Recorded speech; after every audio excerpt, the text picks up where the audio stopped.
So of everybody you've worked with that are legends. Yeah, George C. Scott. Go through it. Say again? Who else? George C. Scott. George C. Scott did Malice. Connery did Hunt for Red October. Worked with Al on Looking for Richard, his movie that he directed. Worked on Good Shepherd with Bob. Worked with Marty on small parts on The Aviator and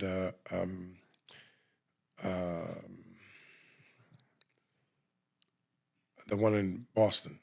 Yes. Departed. The Departed, yeah, The Departed. I'm really bad. Hung out with Nicholson and chatted with him about movies, because he was Lorne's house guest in the summertime. I was there. Lorne is another legend I've met. She was there. I was there. Yeah, right. She was there. Almost had a heart attack. Nicholson would watch us play tennis. He'd be sitting there watching us in a chair playing tennis, and I walk up to him and go, "Don't you have something else you can do with your time? You want to watch us losers play tennis?" He goes, "I'm a big sports nut, Alec, and right now you're the only game in town." And he'd watch us play tennis. He was great. He's a prince. Tony.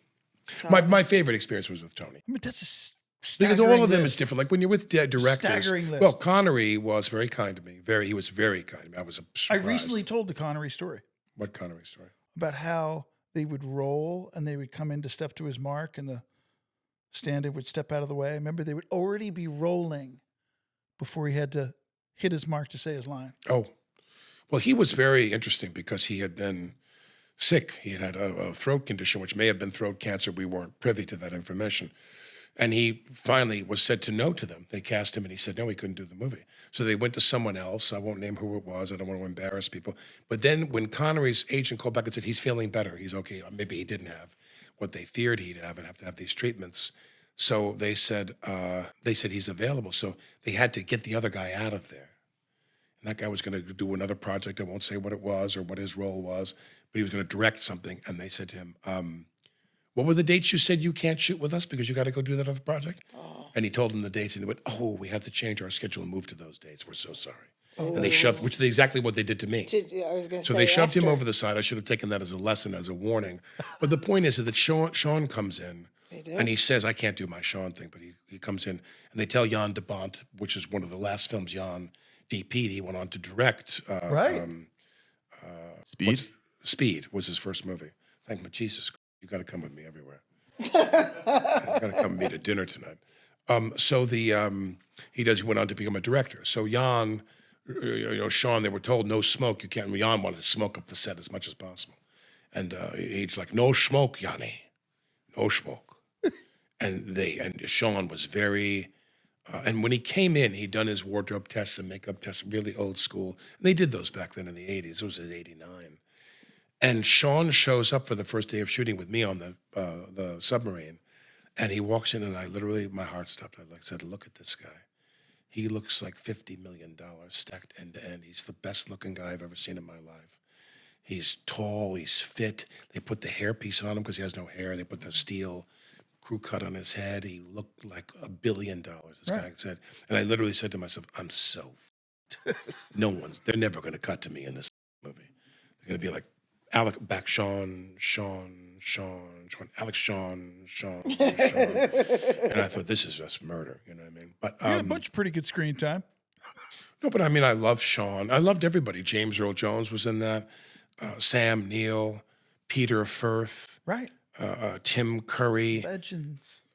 Courtney Vance, Scott Glenn. I know I'm leaving out some people. I'll never forget when John said to me, we're going to do the transfer from, like in Judgment at Nuremberg, they went into Maximilian Schell's mouth, and he switches to English as a conceit that we want you to understand the film in English. So he's sitting there going, "Und sprachen nutzen, funzen dunzen hunzen, funzen natzen wutzen," which of course is the whole reason we are here today. And they transfer to English as a conceit to the audience that he's German, but we're going to switch to English. And everybody thought, well, that's the stupidest thing in the world, but it worked. Right. So John does the same thing with Peter Firth. Firth was like the most amazing actor alive. You know, he was great.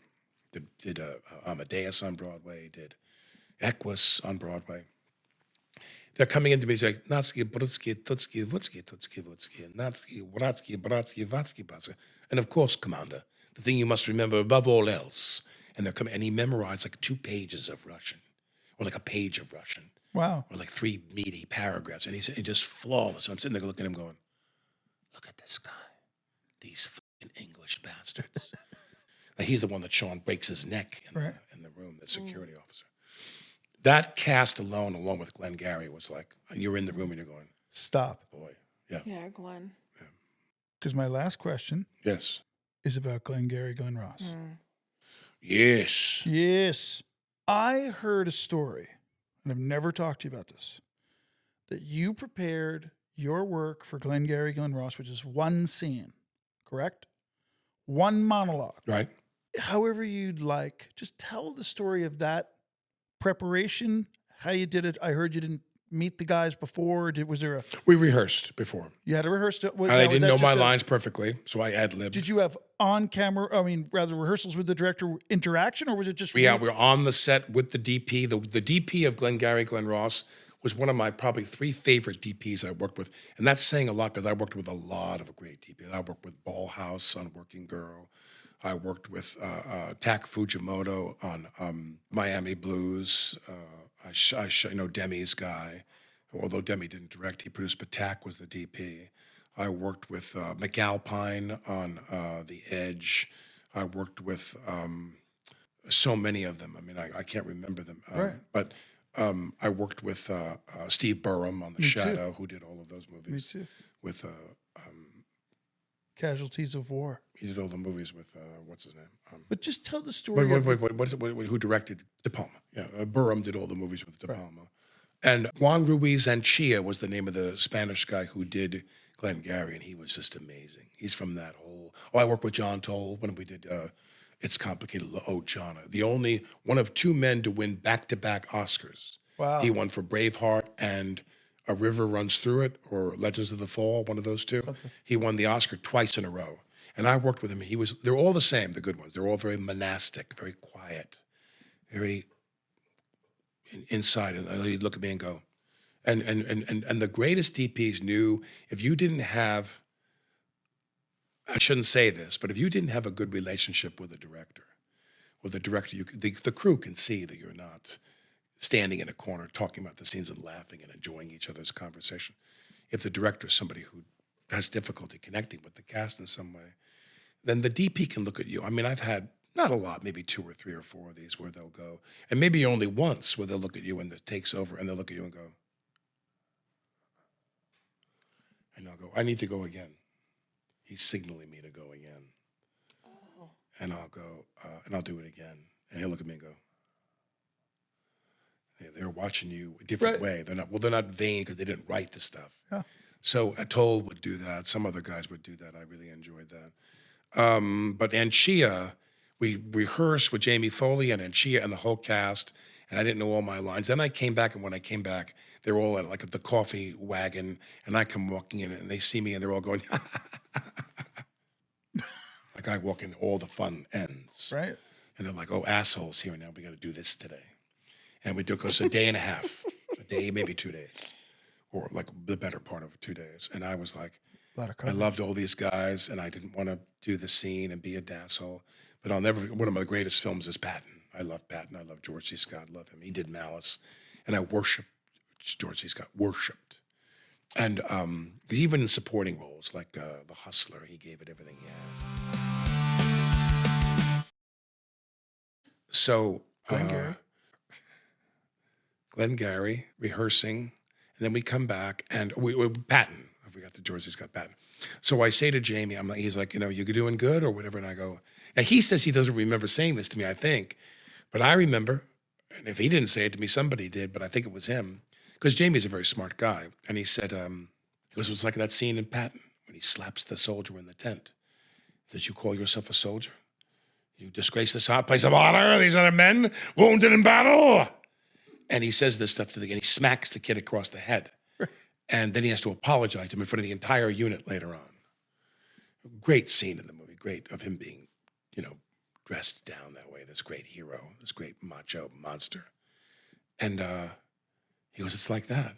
He goes, when it's not you call yourself a soldier, you call yourself a salesman. You're doing this for their own good. Right. You're doing this for their own, this is your job, is to make sure that they don't stay in the foxhole and piss their pants or whatever. He goes, they got to go. We got to go. we're going to go to battle. And I'm sitting there going, and as minute he says, like the old Popeye episodes, where you eat the spinach and all of a sudden all the power would shoot into his arms. I'm sitting there with him. He goes, it's for their own good. I sit there and I'm like, and I go out there and I'm like, you. I'm like, get up. Ed Harris, he was going to punch me. Wait a second. Was he? And I was like, go ahead and But punch this me. is what punch young me. actors want to know. No, I'm making this up, but it's like, that I don't know that. No, but you're you could tell embellishing Ed a little bit, but I no, have a but Ed question. was somebody who, like, you could see he really played it like he was going to. Ed's a tough guy. He's a tough guy. Yeah. But the day of shooting your stuff, Yes, that was the day. you're about to go through the door, step onto your first line in a room of legends. Yeah. Who I met during the It's a rehearsal. little intimidating, guy. So I think, to your credit, a lot of people say that you really knocked it out of the park. Right. Well, I mean, I don't think about that. I just think about. I'm here to tell you, But I'm telling you people how I feel. consider your is more performance in the film important to to me. be quite dominant in a room full of legends. So People love. Come on. forget So, about it. All right. Forget so, about over here. all Over right? here. I got you, Glengarry, right here. Daniel, hold on a sec. It's twisted tail, laughing through the bridge we set sail. Guilty pleasures misunderstood. It's so bad it's good, one bad